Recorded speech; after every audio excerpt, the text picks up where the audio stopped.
Welcome to the Warriors Watch podcast. I am Danny Leroux, your host, and so happy to be with you for this episode. I knew from the very beginning that I wanted to do an episode on what I jokingly called the game of the century on a couple of radio appearances over the last couple days, because the Celtics were on a 13-game win streak, the Warriors were on a 7-game win streak, and it lived up to that sarcastic fake billing. It was a phenomenal game. Celtics ended up winning 92-88, and the person I wanted to talk with about it is Jared Weiss. Jared is the editor of Celtics Wire, and he does work for CLNS Media. I've known him for years, and he was at the game at the Garden, and we talk about a lot of different things, including some like the Jaylen Brown story that I didn't know at all until after the game, which is pretty remarkable. We talk about that, and talking with Jared, there is a little bit more of a Celtics twinge to it, but he was objective, and I think his insight on the Warriors is very, very good. So I think you'll enjoy it. We talk, of course, about the officiating. It's something I brought up to him. I shared my own thoughts, and then everything that went on with the game, which I think was characterized by defense. This episode has a sponsor. The sponsor is MyBookie. You can go to mybookie.ag, and then you enter the promo code WATCH50, WATCH, and the number 5, number 0, like Warriors Watch.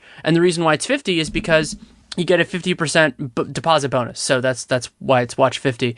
And this podcast runs about 25 minutes. It was one of the hardier ones in terms of a game recap, but there was a lot to go through. So I hope you really enjoy it. Thanks so much for coming on. Oh, what a night. What a night. It really was. And I'm sure there's a section of the population, especially who are listening to this podcast, who many of them probably have a specific rooting interest, who didn't enjoy this game as much as I think you and I did. But you and I both appreciate really good defense. And I think that was the biggest story of this game, was that these are two of the most talented defensive teams in the league. And for most of the game, that's what ruled the day. Yeah, I mean, the funny thing is, Golden State's defense was just so insanely good for a significant portion of this game. And all of us that are covering the Celtics were looking around going holy crap, we've been watching a good defense in Boston, but Golden State is just insane. I mean, they all the things that Boston does, all their core competencies on the defensive end, Golden State can do at just another level that's just even more intimidating. And they were just completely suffocating Boston's offense. And Stevens has this really annoying quirk where he keeps making amazing adjustments in the middle of the game and beating every single team. It's just driving everyone crazy. And so he basically just went to 90s basketball and just ran the entire fourth quarter out of the post. And that somehow worked against Golden State. So, maybe the Celtics should sign Kevin McHale again and just run out of the post with him. I don't know what the solution is going to be long term, but he figured it out. And I still am I'm completely beside myself that they somehow pulled this game out. Yeah, it was weird in a couple different ways, because you saw some of the hallmarks of the Warriors. I mean, they had a big run, I think that was in the second quarter, where they took control, and then Boston had a big push at the end of the second to cut it to 5, when the Warriors had been up double digits for a lot of that quarter. And then in the third, they pushed the lead again, this kind of the becoming standard Warriors big third quarter push. And then what I think was the definitive stretch of that game, well, there were two big moments that happened in the third quarter. One was Curry picking up 3 fouls in a little over 3 minutes. And then the second part was, even in that next middle stretch when Curry was out, they were okay, but then that end of the third quarter, Boston completely took control, despite Kyrie Irving being off the floor.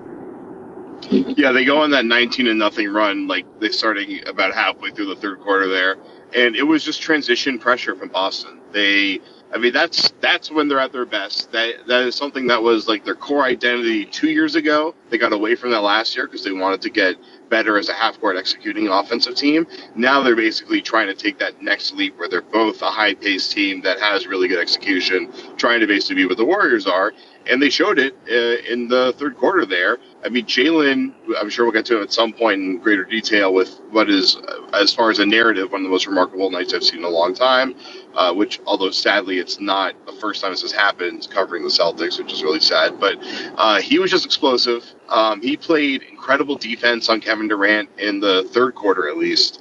And Boston just kept forcing turnovers. And they did, it's they shot 33% in this game, and it was, I think, the second time they've ever made a comeback of this nature against a team that is good with that poor of a shooting percentage. And frankly, there's no possible way you should ever be able to beat the Warriors shooting that poorly, but they just tried to maximize the number of possessions that they could have, and they're trying to win this war of attrition, and that's how they actually got by in the third.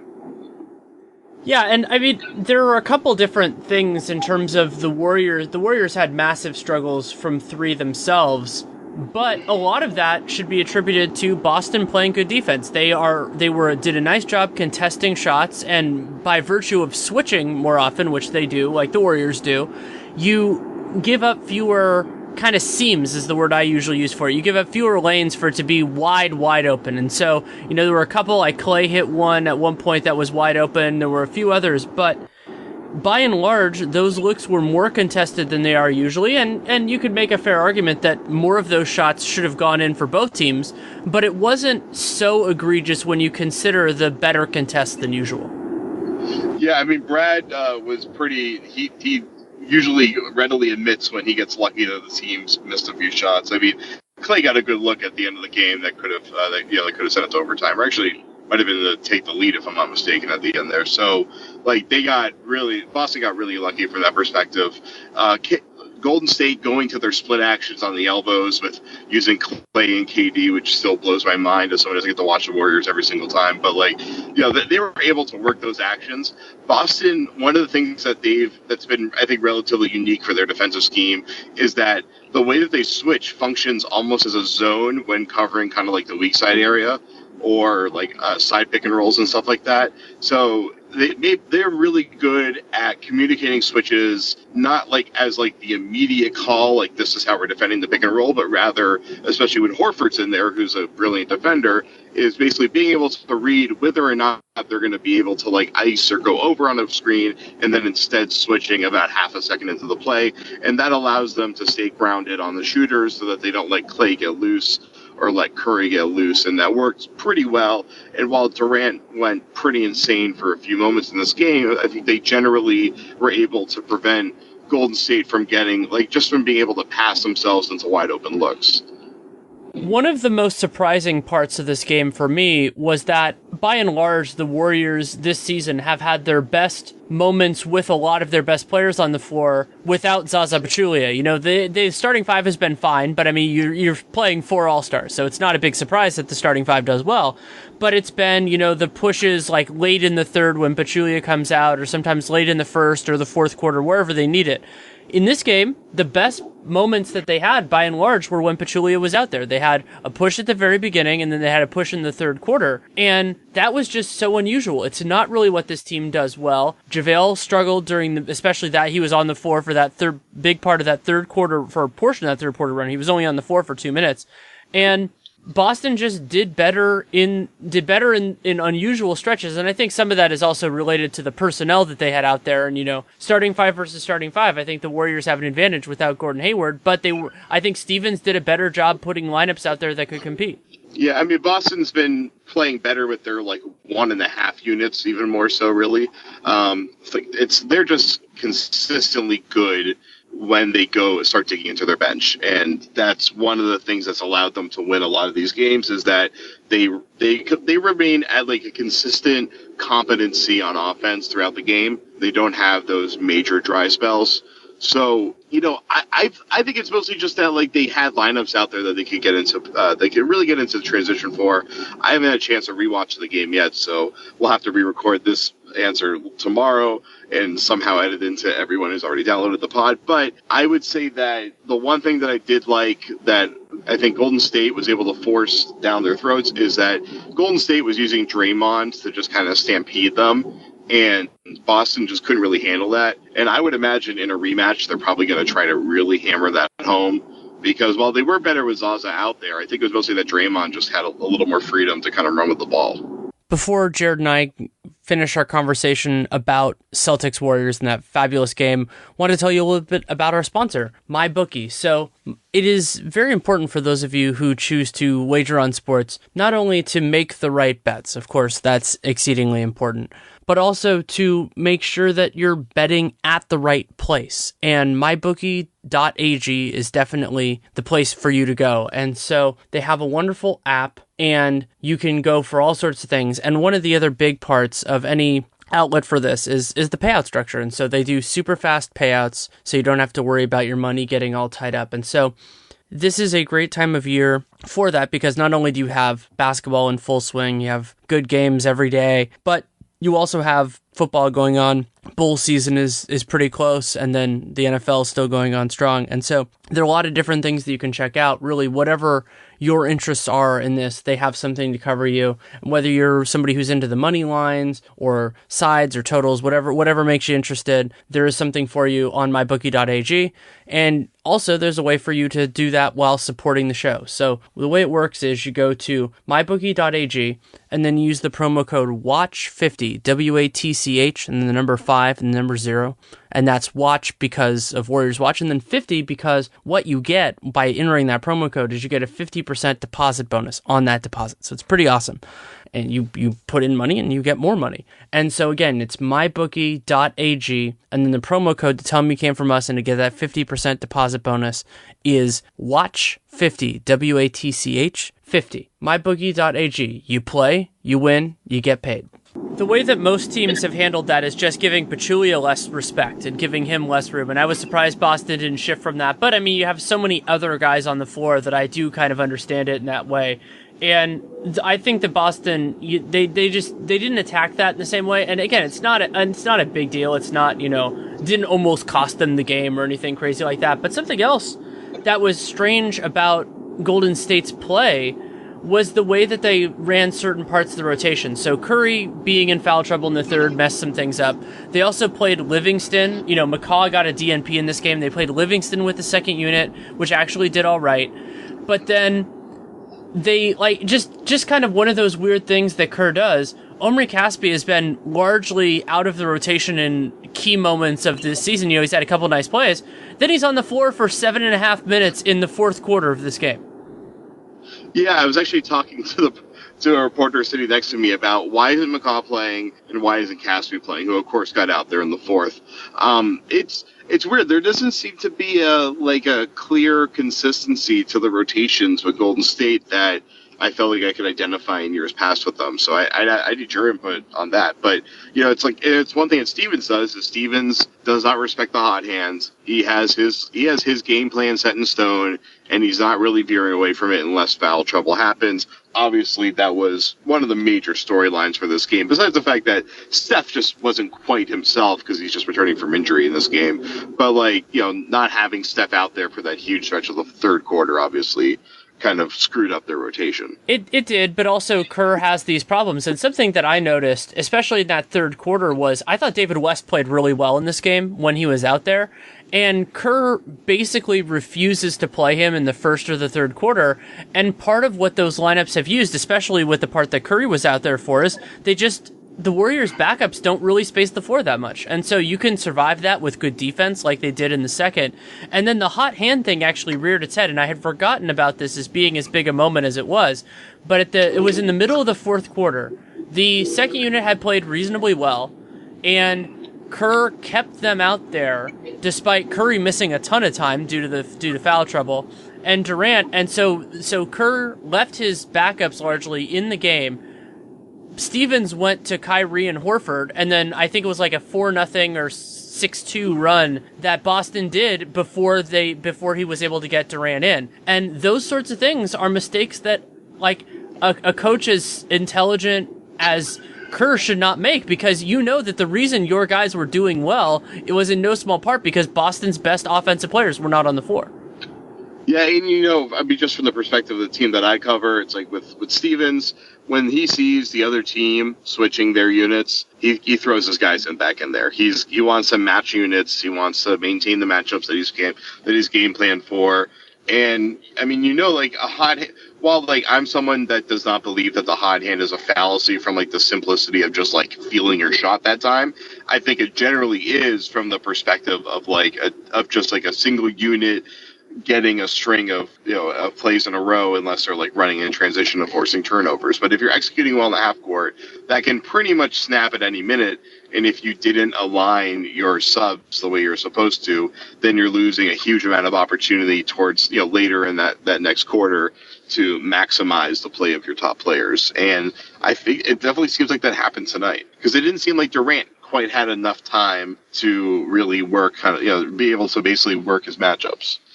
Yeah, I thought that was a problem. I think my favorite stat from this game is that both teams contested around 80% of the other team's shots. That is astonishingly high. And when you consider that both teams ran a few times to success, like the percentage of half-court shots that were contested in this game was probably around 90%. It might have even been higher than that. I would love to know what that is relative to the NBA record, because I've never seen a game where just about literally every shot was contested. So that's pretty remarkable to hear. Yeah, it's amazing. Yeah, so both teams, the full stats on that, both teams contested, and this is according to SportView data, which it's pretty hard to fudge.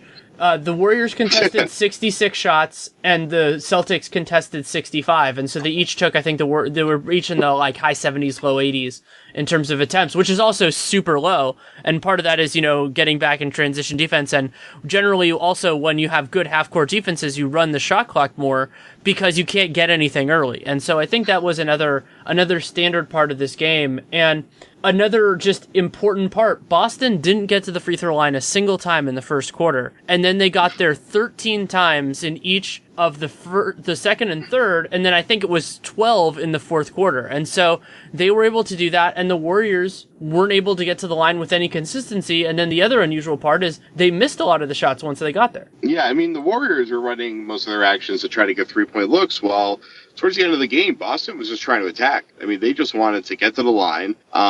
They wanted, they obviously wanted to get Thompson or Curry to foul out, ideally. But Kyrie gets a lot of flack for not drawing free throws, especially not at the rate that like Isaiah Thomas did last year. I think one of those reasons is that Isaiah's whole game was he just like launched himself into defenders and got the call, while Kyrie just kind of magically sidesteps or fades behind defenders to get a shot off, so he's not going to draw fouls as much. But tonight he ripped off the mask, but put his life on the line, as I joked, and he basically later actually said, and he just started attacking Zaza with all those sharp elbows and sharp knees all over the place. And he just wanted to get to the line. Jaylen Brown was doing the same thing. Jason Tatum was doing the same thing. I guess it was just a kind of a key part of the game plan for them, was just in the fourth quarter, they wanted to attack the rim as much as possible, and it worked. Since I know Warriors fans were complaining about it during the game, you were there. Obviously, you're objective, but you come at it from a different perspective. What did you think of the officiating in this game? Not pretty. That's for sure. I mean, this was a very, this was like a 90s throwback. This was like watching the Pittsburgh Steelers versus the Baltimore Ravens in the 2000s. I mean, this was a great defensive lockdown physical game, which I absolutely loved. It's a great change of pace from the stuff that we're used to seeing, mostly finesse ball. So I very much enjoyed it. There were a lot of weird calls. But like the Celtics fans lose their minds all the time over calls that are, for the most part, correct. Like the Marcus Smart offensive interference call, which was one of the easiest calls ever made in NBA history, and Celtics fans thought that was the most egregious thing that's ever happened to them. And I'm sure Tommy Heinsohn was punching a table somewhere when he saw that. But I've always been of the opinion that if you really go back and watch the games that are known as poorly officiated, that both sides think that their side was the one that got screwed, and at the end of the day, usually it's completely even, regardless of whether or not they made a bunch of either under or overreactions on calls. I thought it was a little bit in favor of the Celtics, not deliberately, I just think in that way, but it wasn't super egregious. And what was notable, other than the Kyrie call at the end, which I think was from the angles I saw was very dubious. A lot of the calls that were the most negative for the Warriors were not the bad calls. Like, I think that, all of three of Curry's fouls in the second quarter, when I rewatched them, they all seemed fine. I had no opposition to any of those. And there were a few, shooting fouls and things like that. But first of all, people who focus on the disparity between free throws, that's not a good way to do it, because Boston was a far more aggressive team.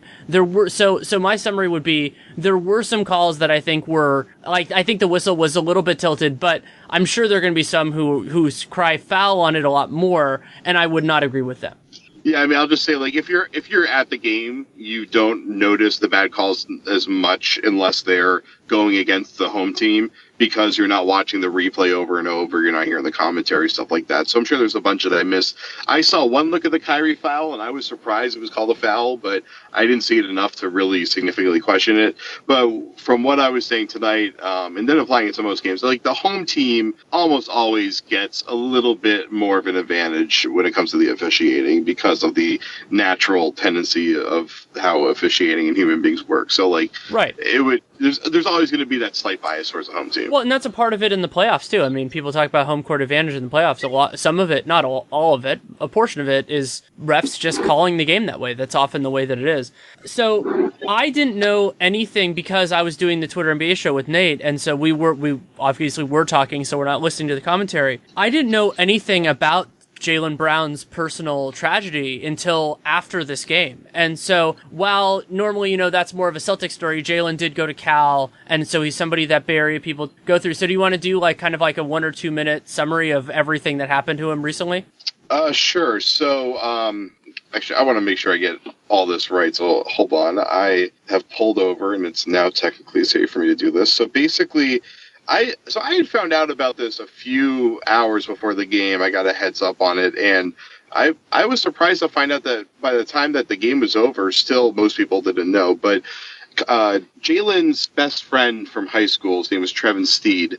He passed away last night tragically. It was a sudden death. Same age as Jaylen. And obviously Jaylen is devastated as anybody would be when they lost their best friend. And it's not really even clear at this point what exactly happened. There's a rumor going around about the cause of death, which Jaylen said that he does not know the cause of death, so I'm not going to substantiate that rumor. And you can look it up if you want to. Well, I'm sure we'll find out in the coming days. But Jaylen found out about it, I believe, last night or this morning. But he was a couple hours before the game sitting there telling Brad Stevens, I can't do it. And Brad said, that's fine. This is more important than basketball. Don't play. Don't worry about it.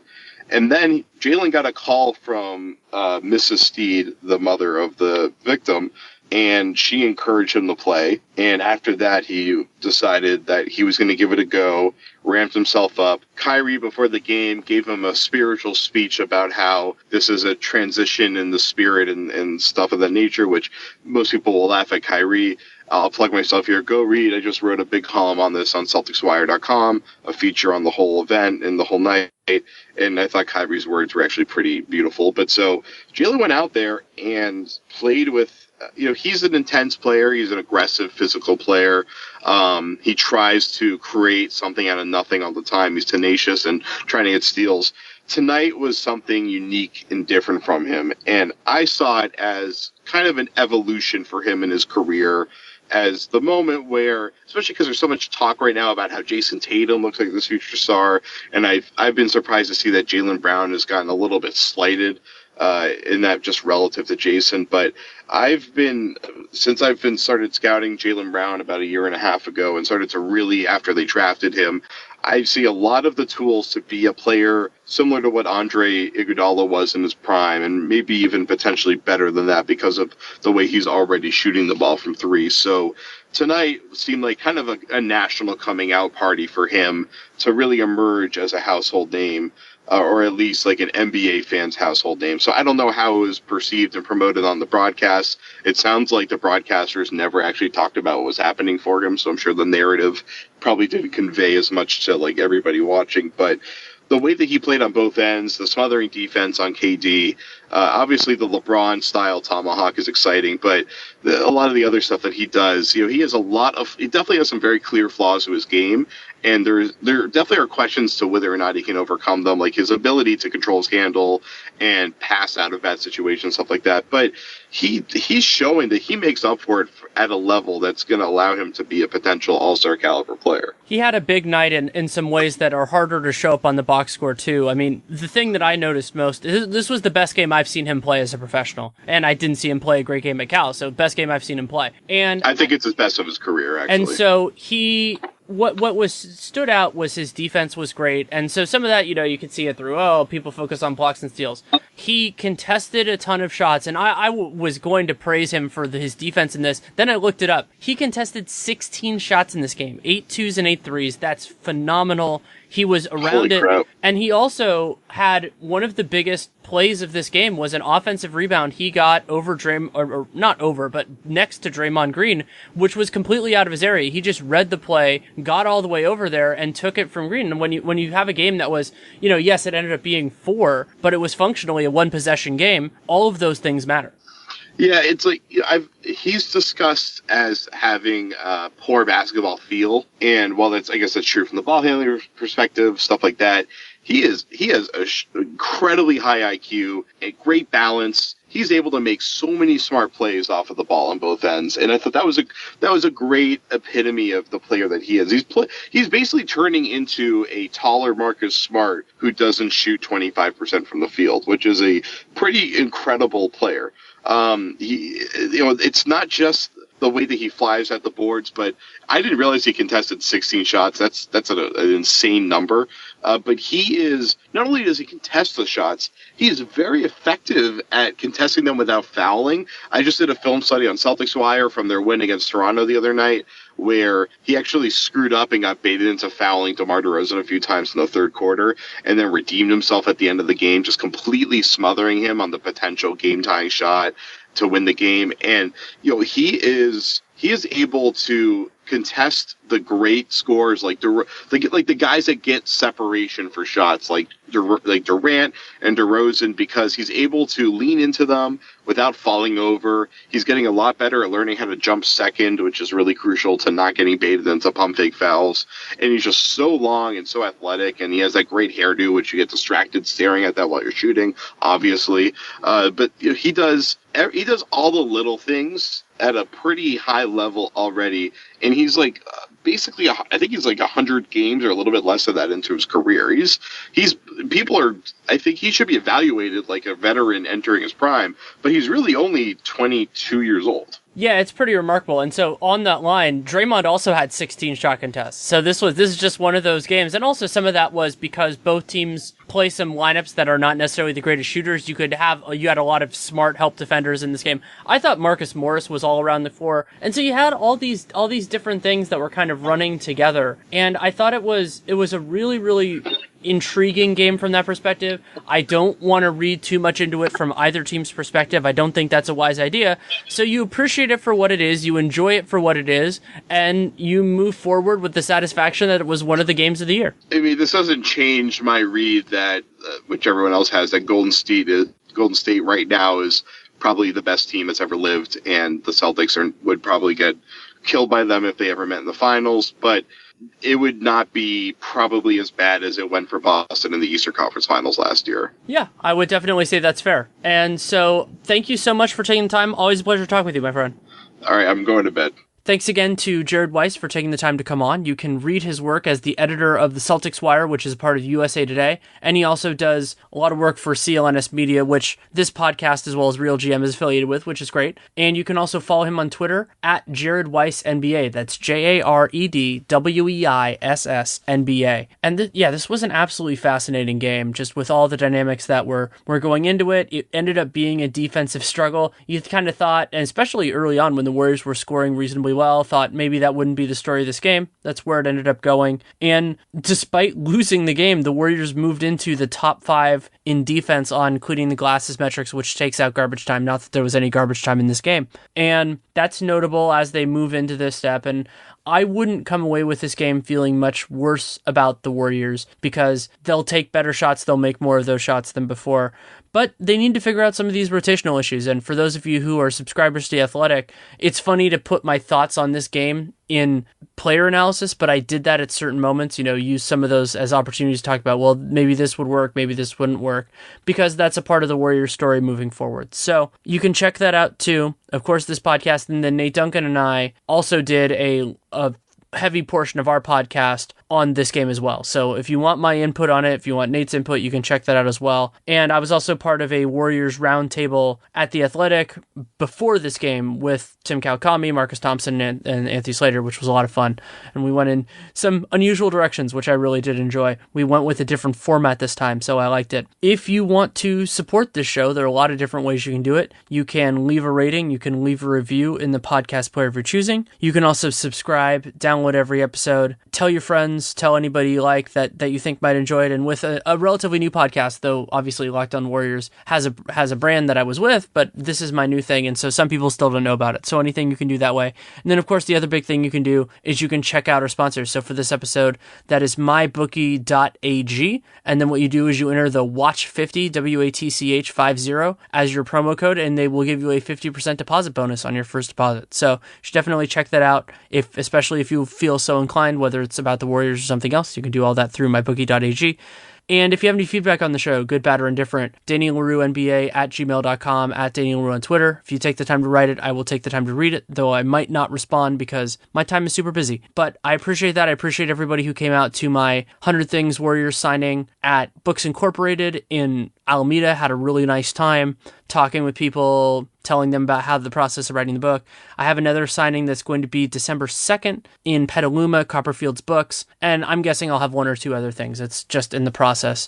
And I'll have other appearances. I did a bunch of radio the last couple days, and I've heartily enjoyed that, as I always do. So thank you so much for listening. Take care, and make it a great day.